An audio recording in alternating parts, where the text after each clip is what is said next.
እኔ ለዚህ ነው የሰው ምክር መስማት ጥሩ ነው አትሄዱ ብያችሁ ነበር።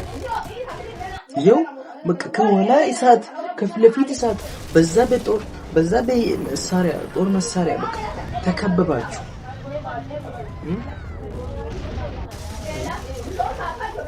እዚህ ደግሞ ለራሱ መቅረቱን ለነሱ ፊት ምልሶይ ለነሱ ተውየው ሞት በቃ ገደሉ።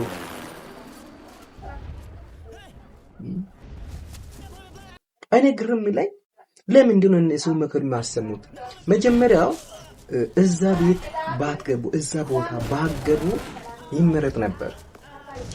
አሁን እዩት፣ በጣም ከፍተኛ ሁኔታ ውስጥ ወርቃቸዋል። እውነት ለማውራት በቃ በጣም ከባድ ነው። አሁን እኔ ያሳስበኛል እናንተ ደህንነት።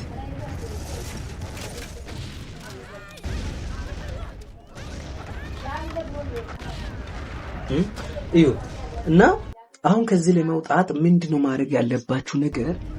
ፊልሚያውን ተውትና ለማምለጥ ሞክሩ። እኔ እንደ ወንድማችሁ ልምከራችሁ። እናንተ ለመውጣት ብቻ ታገሉ እንጂ እነሱ ጋር ፊልሚያውን ተውት። እነሱ ራቁት ካሉ ሰዎችና እዛ መሳሪያ የያዙ ሰዎች እርስ በርስ ይጣሉ። እናንተ ግን ከዛ ለመውጣት እንትኑን አርጉ። እሺ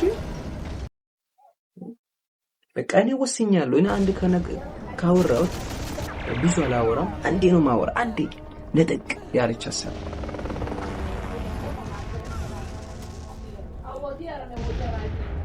ኖ ግን በጣም ነው የምታሳዝነው። እንስሳ ይፈስት ሰማይ ምድር ምናምን ሲደብላለቅ መጀመሪያ እኮ ግን ሲመስለኝ እዛ ከኋላ የመጡት ጥቁር ልብስ የለበሱ ሰዎች ከመጡ በኋላ ነው ነገሩ የተበላሸው። እነሱ ባይመጡ ኖሮ አይበላሽም ነበር።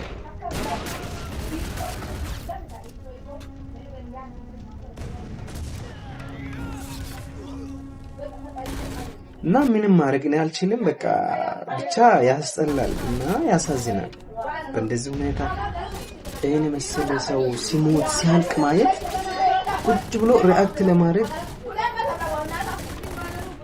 እና ቁጭ ብሎ ሪአክት ለማድረግ በጣም ሞራል የሚነካ ነገር ነው። ቻኔ ምንም አይደለም፣ ይከብዳል እውነት ለማውራት።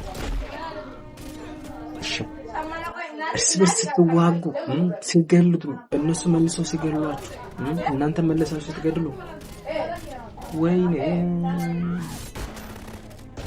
ግን የት ሀገር ነው? እናንተ እስቲ ኮሜንት ላይ አስቀምጡ። እነዚህ ሰዎች እኮ እንደ እንግዳ ነው የሄዱት። አጋጣሚ በስህተት ይሁን በእንግድነት ይሁን እኔ አላውቅም፣ እዛ ደረሱ፣ ጮሁ፣ እርስ በርስ በቃ ህር ብሎ ተገናኙ። ከዛ በኋላ ወደ ጥል ገቡ።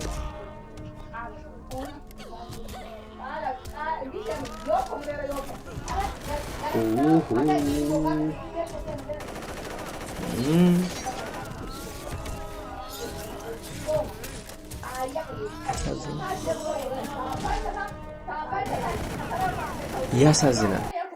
እና በቃ እነዛ ጥቁር ሰዎች ከመጡ በኋላ እርስ በርስ መገዳደል ነው፣ መሞት ነው፣ መጨራረስ ነው። በቃ ምን አደረግ? እኔ አሁኑ በፊሊየን አንድ 300-400 ወታደር ይዤ እመጣለሁ። እናንተ እዚህ ልጅ አካባቢ ብቻ ጠንክራችሁ ጠብቁኝ፣ አልቆይም። በፍጥነት ወደ 300-400 ወታደር ይዤ እመጣለሁ። እናንተ እዚህ እንዲህ ስትሰቃዩ ማለት ጭራሽ እዚች ጋር ምስኪን ስትሞት ማለት ነው። ይወት በእናታችሁ እንዲህ የሆነ ነገር ደሞ ነው መሰለኝ እንደወስዳ ለግንባሯ ላይ ጫነተን ስትቀልም ታሳዝናላችሁ። አሁን ነው እኔ 300-400 ወታደር ይዤ እመጣለሁ። እስከዛ እናንተ ቪዲዮ ላይክ፣ ሼር፣ ሰብስክራይብ በማድረግ ተባበሩ። መጣው፣ አልቆይም።